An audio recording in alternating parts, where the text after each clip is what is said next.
بسم اللہ الرحمن الرحیم الحمدللہ رب العالمین والعاقبۃ للمتقین والصلاۃ والسلام علی نبیہ الکریم اما بعد فاعوذ باللہ من الشیطان الرجیم بسم اللہ الرحمن الرحیم۔ ہم جو ہے وہ اس سے پہلے موضوع جو پڑھ رہے تھے وہ عیسائیت میں جو پولس رسول کا کردار ہے، پولس کو رسول کہتے ہیں اس لیے میں کہہ رہا ہوں، وگرنہ ظاہر ہے کہ ہم اس طرح سے ان کی رسالت پر مطمئن یا قائل نہیں ہیں۔ تو پولس رسول ہوں یا سینٹ پال ہوں یا پولس کا عیسائیت میں کردار ہو، ہم نے ان کے حالات زندگی اور موجودہ مذہب میں پولس کا جو کردار تھا اس پر تفصیل سے کل بات کی تھی۔ لیکچر میں نے اپلوڈ بھی کر دیا ہے، اور میرا خیال ہے کہ کلاس تو بہت زیادہ ہوتی ہے، شاید کلاس کے بہت سے دیگر مسائل ہوں گے، وہ ظاہر ہے مجھے چونکہ فیڈ بیک مل رہی ہوتی ہے تو مجھے اندازہ ہو رہا ہوتا ہے کہ اسٹوڈنٹس جو ہے وہ جس تعداد میں ہیں اس تعداد میں وہ لیکچر اٹینڈ نہیں کر رہے ہوتے۔ تو بہرحال یہ ایک پہلو ہے، اس کو ضرور دیکھ لیا کریں۔ دوسرا یہ ہے کہ موجودہ عیسائیت میں جو ان کے عقائد اور نظریات ہیں، ہم نے یہ تفصیل سے بات کی تھی کہ کس قدر جو ہے وہ پولس کا ان کے تعین میں کردار ہے، اور موجودہ عیسائیت کے عقائد حقیقت میں وہ عقائد نہیں ہیں کہ جو حضرت عیسیٰ علیہ السلام کی بنیادی تعلیمات تھیں۔ حضرت عیسیٰ علیہ السلام یقیناً اللہ کے سچے پیغمبر تھے، قرآن مجید اور تعلیمات اسلامیہ سب جو ہیں وہ ان کے نبوت اور رسالت کی تصدیق کرتی ہیں، ان پر جو ہے وہ نزول کتاب کی تصدیق کرتی ہیں، مگر ان کی کتاب حقیقت میں کیا تھی تاریخ میں تفصیل سے ہم پڑھ چکے ہیں کہ کس طرح عیسائیت کی تاریخ میں وہ کتابیں جو ہیں وہ اب اصل شکل میں ہمارے پاس موجود نہیں ہیں، محفوظ نہیں ہیں۔ اب جو کتابیں ہمارے پاس وہ جو عہد نامہ قدیم کی شکل میں ملتی ہیں وہ محرف شدہ ہیں، ان کے اندر جو تاریخی واقعات ملتے ہیں وہ تو حضرت عیسیٰ علیہ السلام کی وفات کے بعد کے واقعات بھی اناجیل میں جو ہے وہ مل رہے ہوتے ہیں، تو وہ کس طرح سے الہامی ہو سکتے ہیں، وہ کس طرح سے منزل من اللہ ہو سکتے ہیں، ان کی کیا نوعیت ہو سکتی تھی اور ہے، الفاظ تو اس بات کا تعین نہیں کرتے۔ بہرحال ہم جو ہیں وہ آگے اب موضوع کو اسی ضمن میں بڑھاتے ہیں کہ موجودہ عیسائیت کے جو عقائد ہیں یا نظریات ہیں جن کا اکثر انحصار جو ہے وہ حضرت عیسیٰ علیہ السلام کی تعلیمات پر نہیں ہے، بلکہ بعد میں مختلف اوقات کے اندر عیسائیت کے اندر پیدا ہونے والی تحریکوں کا نتیجہ ہیں، اور ان میں ابتدائی تحریک جو پیدا ہوئی تھی وہ عیسائیت کے اندر پولس ہی کی تحریک تھی، جس نے مختلف جگہوں کے دورے کیے، مختلف علاقوں میں گیا، مختلف جگہوں پر پہنچ کر اس نے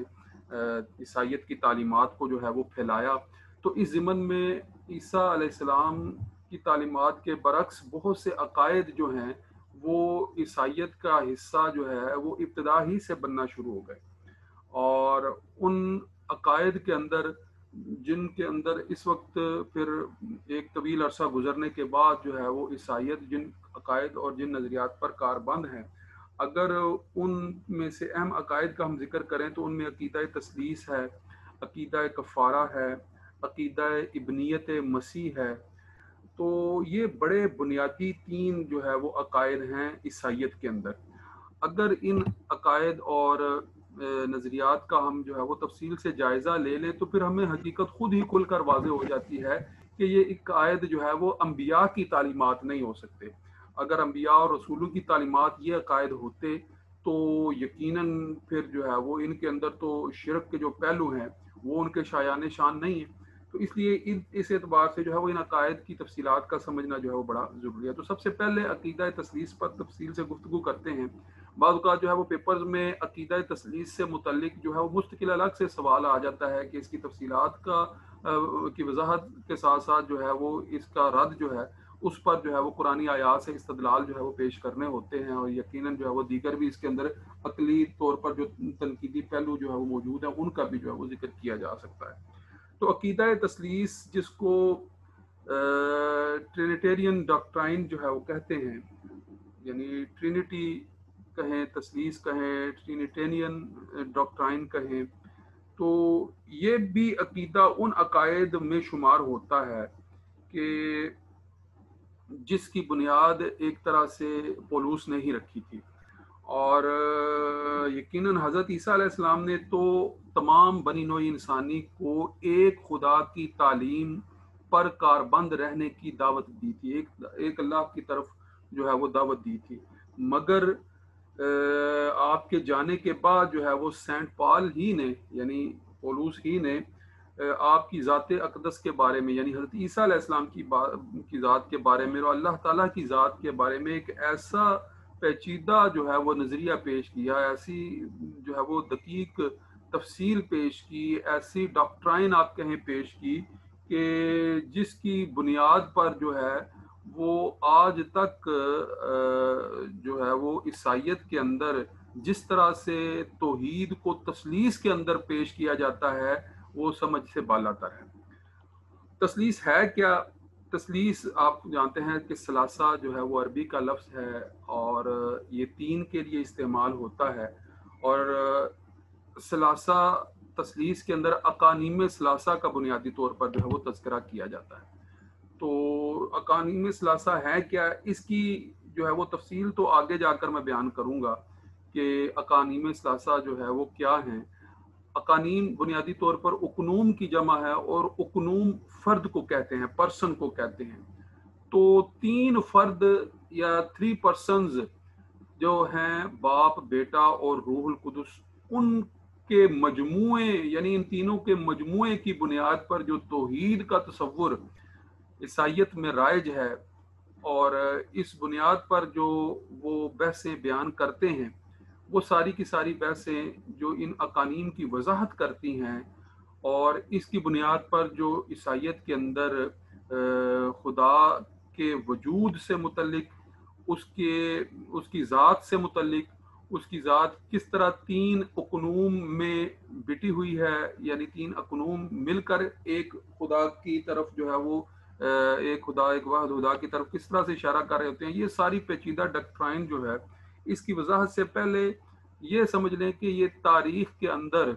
عقیدہ تثلیث جو ہے وہ کس طرح سے متعارف کروایا گیا اور عقیدہ تثلیث کو کس طرح سے جو ہے وہ اختیار کیا۔ تو اس حوالے سے سب سے پہلی بات جو ہے وہ یہ ذہن میں رکھیں کہ 325 عیسوی میں جب رومی سلطنت کے شہر نیکیا میں مجلس مقرر کی گئی تھی، جس کو نیکیا کی مجلس کے نام سے یاد کیا جاتا ہے، اس مجلس میں مشرق و مغرب کے بڑے بڑے پادری، جن کی تعداد تقریباً 2048 تھی، وہ سب کے سب رومی بادشاہ قسطنطین کے حکم سے جمع ہوئے تھے۔ یعنی ان کا جو رومی اس وقت کا بادشاہ تھا، یعنی حضرت عیسیٰ علیہ السلام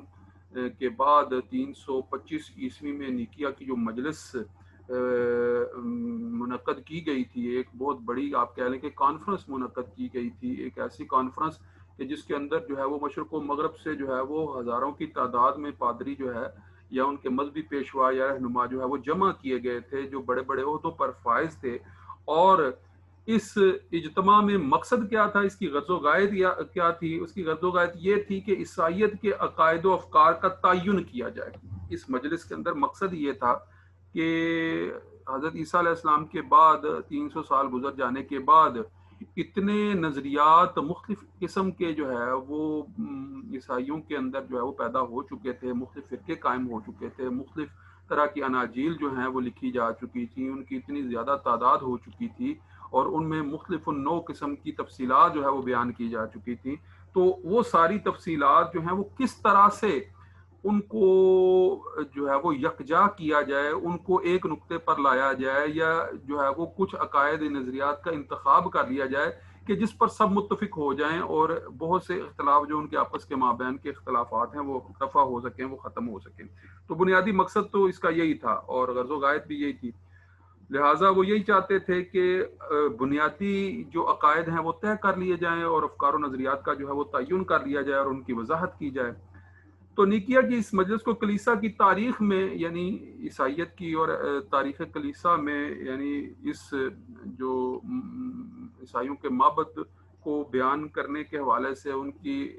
علمی اور نظریاتی ڈاکٹرائن کو بیان کرنے کے حوالے سے، ان کی مذہبی ڈاکٹرائن کو بیان کرنے کے حوالے سے اس مجلس کی جو ہے وہ بڑی اہمیت ہے، جو کہ رومی سلطنت کے دور میں نیکیا کے شہر میں 325 عیسوی میں قائم ہوئی تھی۔ تو یہ آپ نے بات جو ہے وہ یہ نیکیا کی کونسل کے معاملے میں یہ جو اس کی تاریخ ہے یہ یاد رکھنی ہے، یہ بڑی اہم ہوتی ہے، مختلف جگہوں پر جو ہے اس کی ضرورت پیش آتی ہے۔ لہذا اس میں عیسائی حلقوں کے باہمی اختلافات کو دور کرنے کی کوشش کی گئی اور متون و صحائف کی چھان بین ہوئی اور ان کے درجہ استناد کے بارے میں دور رس فیصلے کیے گئے، بہت سارے کام کیے۔ لہٰذا کوشش کی گئی کہ عیسائیت کو ایک نظام اور ایک قائد کی حیثیت سے دنیا کے سامنے پیش کیا جائے، کیونکہ عیسائیت جو ہے وہ پوری دنیا میں پھیلتا ہوا ایک بڑھتا ہوا عروج حاصل کرتا ہوا مذہب تھا، تو اس لیے جو ہے وہ اس کے اندر جو اختلافات قائم ہو رہے تھے وہ ان کو دور کرنا چاہتے تھے۔ موجودہ عیسائیت کے جو افکار و نظریات کا تانا بانا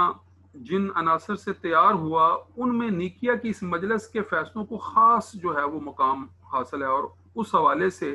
جو ہے وہ یہی اجتماع تھا کہ جس کے اندر توحید کے حامیوں کو، یعنی اس میں بہت سی جو شامل ہونے والی ہستیاں تھیں یا شخصیتیں تھیں جو توحید کی قائل تھی، جو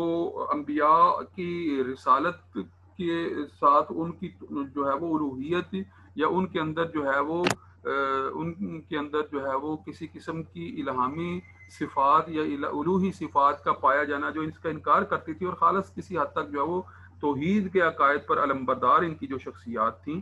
ان کو اس مجلس کے اندر جو ہے وہ کافی خفت اٹھانا پڑی، کافی مخالفت کا سامنا کرنا پڑا، اور عقیدہ تثلیث رکھنے والوں کی پادریوں سے جو ہے وہ شکست سے جو دو چار ہونا پڑا۔ تو اس مجلس کی بات ایک اہم یہ یقیناً رہی ہے کہ جس کے اندر عقیدہ تثلیث کے حامیوں نے بڑی کامیابی کے ساتھ جو ہے وہ اپنے انداز میں توحید کے قائل عیسیٰ علیہ السلام کے پیروکاروں کو جو ہے وہ کسی حد تک اپنے نظریات منوانے میں یہ کامیاب رہے۔ اس اجتماع کے بعد آپ یہ بات ذہن میں رکھیں کہ عیسائیت کے مزاج و تصور میں جو زبردست تبدیلی رونما ہوئی، اس نے عیسائیت کو مسخ کر کے رکھ دیا۔ یعنی اس سے پہلے جو عیسائیت تھی اس میں حضرت عیسیٰ علیہ السلام کی تعلیمات کی جو ابتدائی جھلک تھی وہ نظر آتی تھی، مگر اب اس مجلس کے بعد ان کا چہرہ جو ہے وہ مسخ ہو کر رہ گیا تھا۔ اب وہ تعلیمات نہیں رہ گئی تھی جو حضرت عیسیٰ علیہ السلام کی تعلیمات حقیقت میں تھی۔ یعنی عیسائیت کا جو سرچشمہ حضرت عیسیٰ علیہ السلام کی تعلیمات اور ارشادات کے بجائے ہمیشہ کے لیے جو ہے وہ اب اس مجلس کے بعد جو ہے وہ سینٹ پال کے وہ افکار اور نظریات جو ہے وہ قرار پائے جن پر یونانی فلسفہ اور رومی فکر کی چھاپ نمایاں تھی، اور اسی کے اندر جو ہے وہ عقیدہ تثلیث جو ہے وہ مسیحی مذہب کا ایک لازمی جز جو ہے وہ بن کر ابھرا تھا۔ تو اس مجلس کے اندر مسیحی مذہب کے اندر عقیدہ تثلیث کا تسلیم کر لیا جانا اور اس کی بنیاد پر توحید خالص کا انحراف، یہ وہ بہت بڑی تبدیلی تھی کہ جس نے پھر آئندہ عیسائیت کے اندر پیدا ہونے والے اعمال کو متعین کیا، اور عیسائیت کے اندر جو حضرت عیسیٰ علیہ السلام کی اصل تعلیمات ہیں ان کے برخلاف جو ہے وہ ایک نئی جو ہے وہ نہج اور ایک نیا جو ہے وہ طریقہ کار جو ہے وہ اس کو لوگوں کے سامنے جو ہے وہ پیش کرنے میں کامیاب ہوئے۔ اب یہاں پر اب یہ بات بڑی اہم ہو جاتی ہے کہ یہ جو عقیدہ تثلیث جس کی دعوت اب سینٹ پال نے جس کی بنیاد رکھی تھی ایک طرح سے، اور جس کی بنیاد پر جو ہے وہ نیکیا کی مجلس میں جو ہے وہ بہت سی باتیں جو ہے وہ طے کر لی گئی تھی، یہ عقیدہ تثلیث حقیقت میں بہت سے ناقدین کے ہاں اور بہت سے جو محققین ہیں ان کے ہاں یہ ایک ایسا پہلو تھا جو دیگر مذاہب میں بھی موجود تھا، تثلیث کا پہلو، کہ جس کو کسی حد تک عیسائیت کو فروغ دیتے ہوئے اس کے اندر بھی ایک انداز میں اختیار کر لیا گیا تھا۔ اور اس حوالے سے آپ اگر اپنی کتاب کے صفحہ نمبر 704 پر دیکھیں تو آپ کو یہ بات ملے گی کہ یہ جو مشرکانہ عقیدہ ہے تثلیث کا عقیدہ، اس کے دیگر قوموں کے اندر پائے جانے کے بھی بہت سے شواہد ملتے ہیں، اور حضرت عیسیٰ علیہ السلام کے پیروکاروں نے یقیناً جو ہے وہ بہت سی دیگر اقوام کی اتباع میں اس کو ایک خاص رنگ کے ساتھ جو ہے وہ عیسائیت کے اندر بھی جو ہے وہ قبول کر لیا تھا۔ تو اس حوالے سے حضرت عیسیٰ علیہ السلام کے پیروکار ان قوموں ہی کی تقلید اور اتباع میں تثلیث اور حضرت مسیح علیہ السلام کی الوہیت کے گمراہ کن عقیدے میں پڑ گئے تھے۔ یعنی جو بعض دیگر قومیں جن قوموں کے اندر یہ بات مشرکانہ عقیدے کے طور پر پائی جاتی تھی، وہ انہی کے ضمن میں جو ہے وہ اب یہاں پر بھی اس کو رواج دے رہے تھے۔ اور اس حوالے سے مصر کا ایک قبیلہ جو کپتی النسل تھا، اس کے ایک عالم اور محقق مجدی مرجان نے جو ہے وہ ایک کتاب لکھی ہے. اس کتاب کا نام اللہ احدام ثالوث، یعنی اللہ ایک ہے یا تین کا مجموعہ و مرکب. یہ کتاب کا جو نام اللہ احدام ثالوث، اس کا ترجمہ جو ہے وہ اللہ ایک ہے یا تین کا مجموعہ و مرکب. وہ اپنی اس کتاب میں کیا لکھتا ہے کہ بت پرست مذاہب کی تاریخ کے مطالعے سے معلوم ہوتا ہے کہ ثالوث مقدس کا عقیدہ ان سب کے اصول و عقائد کا ایک اہم جزو رہا ہے. اس کو قدیم مصری، ہندو، دوسری بہت سی بت پرست قومیں مانتی تھیں. یعنی ہندو بھی جو ہے وہ آپ جانتے ہیں کہ تری مورتی کا عقیدہ ہم نے تفصیل سے پڑھا تھا، وہاں بھی تثلیث کی شکل تری مورتی کی شکل میں جو ہے وہ نظر آتی ہے. اور مصریوں کے ہاں بھی قدیم جو فرائنہ کے مصریوں کے عقائد تھے، وہاں بھی جو ہے وہ تثلیث کی ایک شکل جو ہے وہ ملتی ہے. تو ان دونوں کی یہ جو شکل ہے، اس کو آپ کسی حد تک عیسائیت کے اقانیم ثلاثہ کی شکل میں بھی جو ہے وہ ذہنی نظریاتی طور پر جو ہے وہ دیکھ سکتے ہیں. پھر آپ یہ بات بھی ذہن میں رکھیں کہ ہندوؤں کے ہاں جو اوتار کا عقیدہ حضرت عیسیٰ علیہ السلام سے صدیوں سے پہلے چلا، یعنی حضرت عیسیٰ علیہ السلام سے بھی پہلے صدیوں سے جو ہے وہ چلا آ رہا تھا اوتار کا عقیدہ. تو بعض محققین نے ہندوؤں کی تثلیث اور نصارہ کی تثلیث کی مشابہت اور جو مشابہت ہے یا مماثلت ہے اس کا ذکر کیا ہے. وہ کیا کہتے ہیں کہ ہندو برہما، وشنو اور شیو کو ایک الہ کے تین رخ قرار دیتے ہیں، اور برہما کو ایسا وجود مانتے ہیں جو تین اقانیم کا مجموعہ ہے. تو اب آپ دیکھیں، ہم نے وہ قیدہ یہ جو تفصیل سے پڑھا تھا کہ برہما جو ہے وہ تین وجود اقانیم پر مشتمل ہے، اور ان میں ایک برہما ہے، دوسرا وشنو ہے اور تیسرا شیو ہے. اور ہم نے ان تینوں کی الگ الگ سے تفصیل بھی جو ہے وہ پڑھی تھی. تو آپ ان تینوں کے مجموعے کو ذہن میں رکھیں، اور جس طرح ہندو ان تینوں کے مجموعے کا جو ہے وہ وجود جو ہے وہ برہما کی شکل میں مانتے ہیں، تو اسی طرح جو ہے وہ عیسائیت میں بھی جو ہے وہ باپ، بیٹا اور روح القدس جو ہے وہ تینوں کا وجود جو ہے وہ ایک خدایا، ایک الہ کی شکل میں وہ مانتے ہیں. پھر اسی طرح اہل مصر میں قدیم زمانہ سے ہی متعدد معبودوں کے قائل رہے ہیں. اور پھر اسکندریہ جس زمانہ میں مصریوں کا دینی مرکز تھا، اسی زمانہ میں بطلیموس اول نے ایک بڑا عبادت خانہ جو ہے وہ تعمیر کروایا تھا، اور اس میں ثالوث کی پرستش کی جاتی تھی. یہ تین معبودوں کا مجموعہ تھا، یعنی ثالوث جو خدا تھا، تین خداؤں کا مجموعہ تھا، وہ مصریوں کے معبد خانوں میں موجود ہوا کرتا تھا، جس کی وہ پوجا اور پرستش کیا کرتے تھے قدیم مصری فرائنہ کے دور سے. تو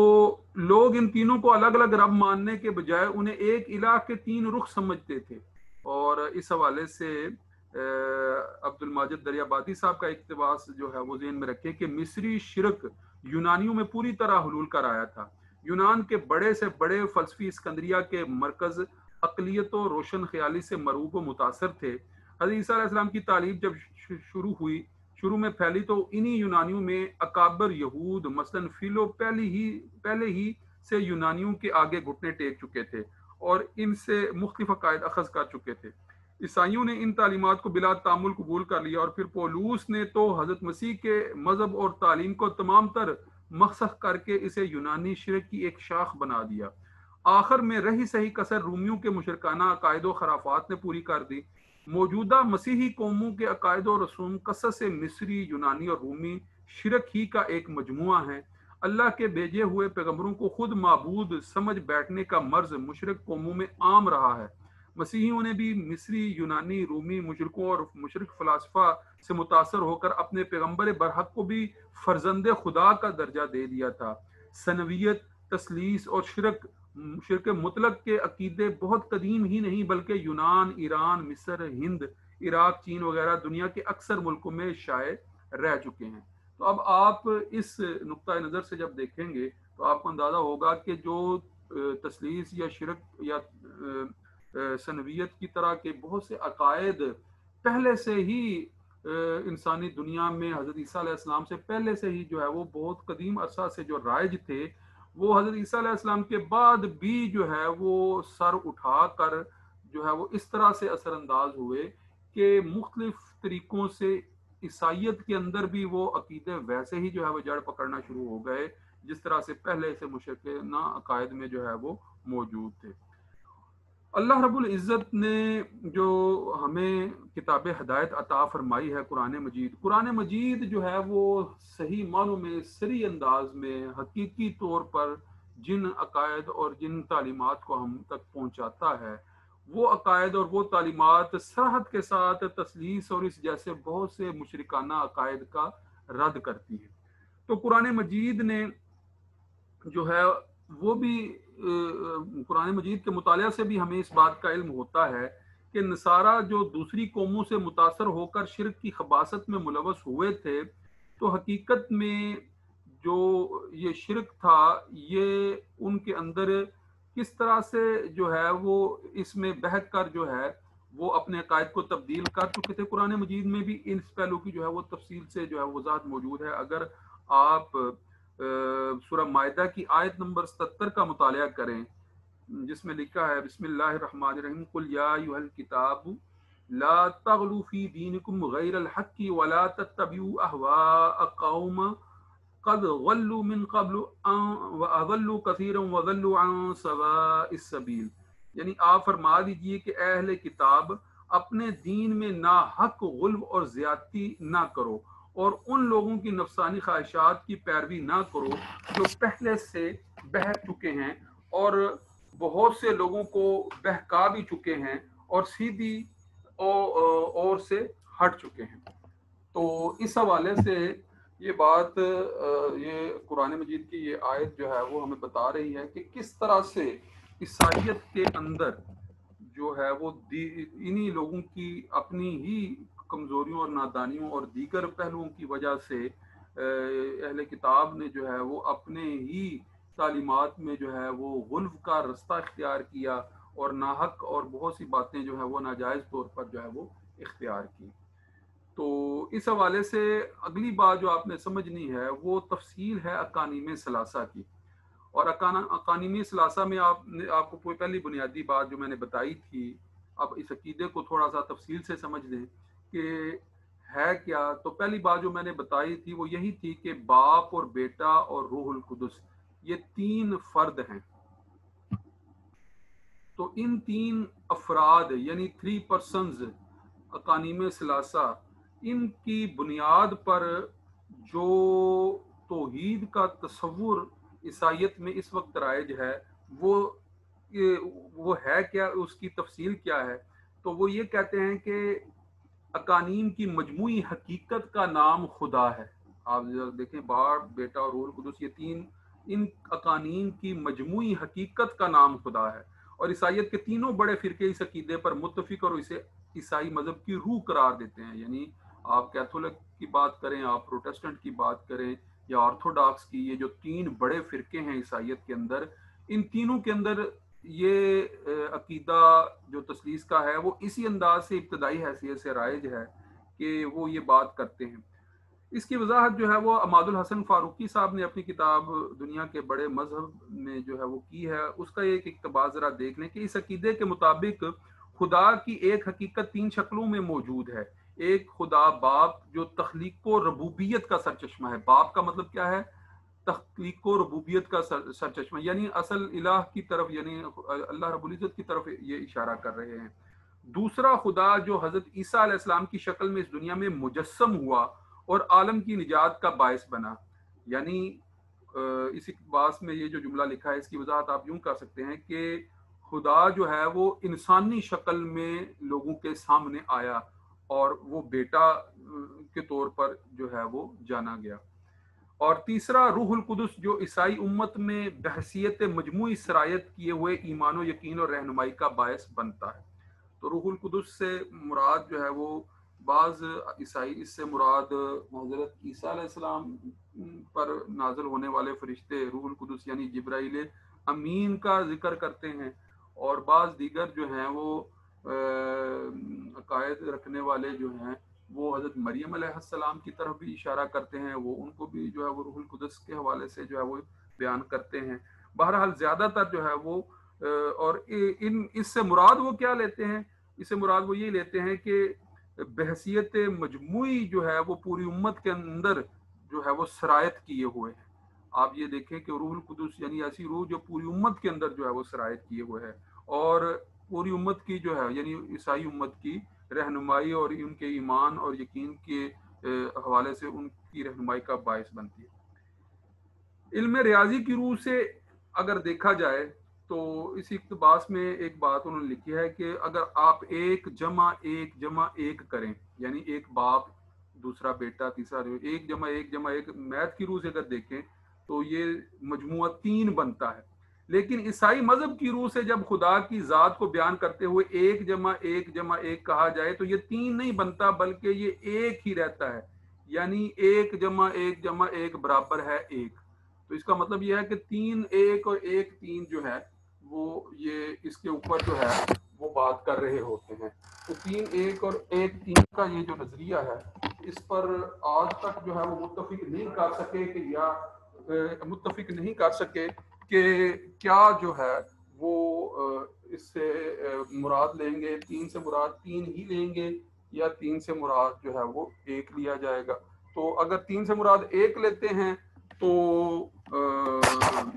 میتھمیٹیکلی عقلی نقطہ نظر سے یہ بات کبھی بھی درست نہیں ثابت ہوتی، اور اگر 3 سے مراد 3 لیتے ہیں تو پھر عیسائی مذہب کے اعتبار سے جو ہے وہ 3 وجود جو ہے وہ ایک کیسے ہو سکتے ہیں، یہ ثابت نہیں ہو سکتا۔ تو یہ ایک ایسی پیچیدہ صورتحال ہے، ایک ایسی کمپلیکیٹڈ صورتحال ہے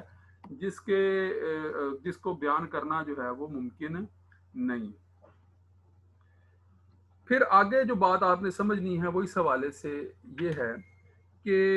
عیسائیت کے متکلمین اور دینیات کے عالموں نے صدیوں اپنی بہترین دماغی صلاحیتیں اس کوشش میں کھپا دیں کہ ایک طرف تو وہ تثلیث کو اس تصور سے محفوظ رکھ سکیں کہ یہ 3 الگ الگ خداؤں کو ماننا ہے، کیونکہ یہ صریحی یعنی واضح شرک ہوتا، اگر وہ کہیں کہ یہ 3 خدا ہیں تو پھر تو واضح شرک ہو گیا۔ اور عیسائیت کا ہمیشہ سے یہ اصرار رہا ہے کہ وہ توحید پرستار اور شرک سے اتنا ہی بیزار ہے جتنا کوئی بھی توحیدی مذہب ہو سکتا ہے۔ دوسری طرف ایک الوہی حقیقت میں 3 مخصوص صورتوں یعنی خدا، باپ اور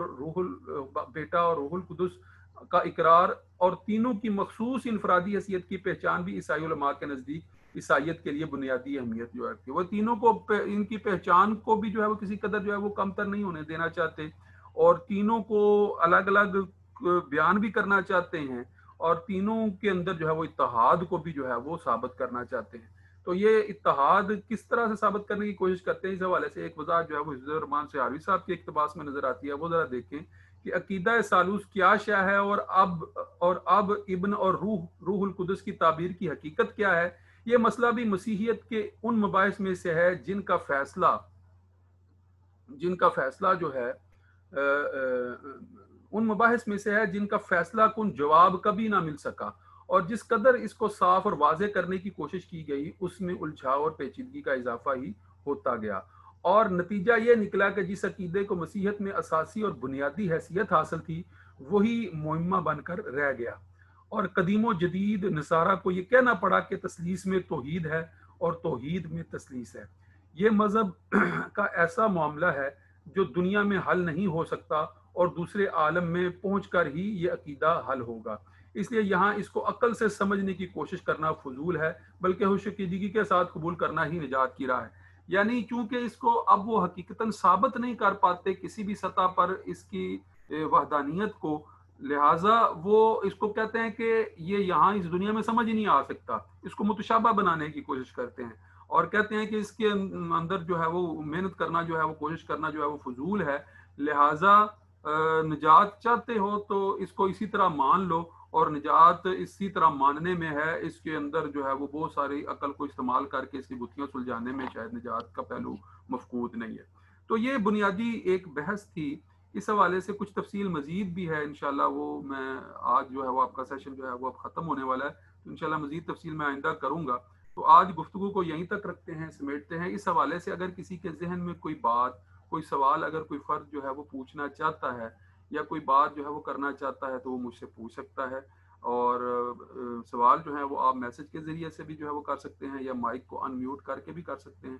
تو اگر کوئی یہاں تک عقیدہ تثلیث کی تفہیم کے حوالے سے اگر کوئی سوال ہے کسی اسٹوڈنٹ کے ذہن میں، تو وہ سوال جو ہے وہ ابھی اس کے اوپر ڈسکشن 1-1.5 منٹ کے لیے ہو سکتی ہے، وگرنہ پھر انشاءاللہ کل تو اتوار ہے، کل چھٹی ہوگی، تو آئندہ لیکچر میں جو ہے وہ انشاءاللہ اس پر جو ہے اسلامی تعلیمات کی روشنی میں عقیدہ تثلیث کا جو ہے وہ ناقدانہ جائزہ بھی لیں گے، اور یہ بات بھی سمجھنے کی کوشش کریں گے کہ بنیادی طور پر غلطی اور تفہیم کے اعتبار سے کہاں کہاں جو ہے وہ خامیاں اور نقائص جو ہے وہ موجود ہیں، جن کو پایا ثبوت تک پہنچانا جو ہے وہ ایک حد تک ممکن ہی نہیں ہے، مگر پھر بھی اصرار کے ساتھ جو ہے وہ ان پر قائم رہنا جو ہے وہ ایک عجیب عقیدہ کی صورتحال ہے جو ابھی تک واضح نہیں ہو سکی۔ تو جی آپ نے کوئی سوال ابھی تک میرے خیال میں نہیں لکھا ہے۔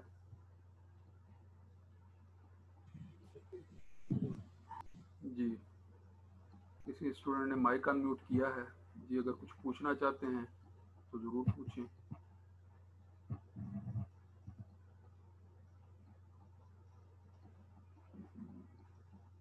تو میرا خیال میں پھر آج کے لیے جو ہے وہ اتنا ہی کافی ہے، اور آپ پھر جو ہے وہ کل اس موضوع کو مزید دیکھ لیجئے گا، اگر کسی کے ذہن میں کوئی کنفیوژن ہوئی یا سوال ہوا تو کل انشاءاللہ اس پر تفصیل سے گفتگو کریں گے۔ والسلام علیکم ورحمۃ اللہ وبرکاتہ۔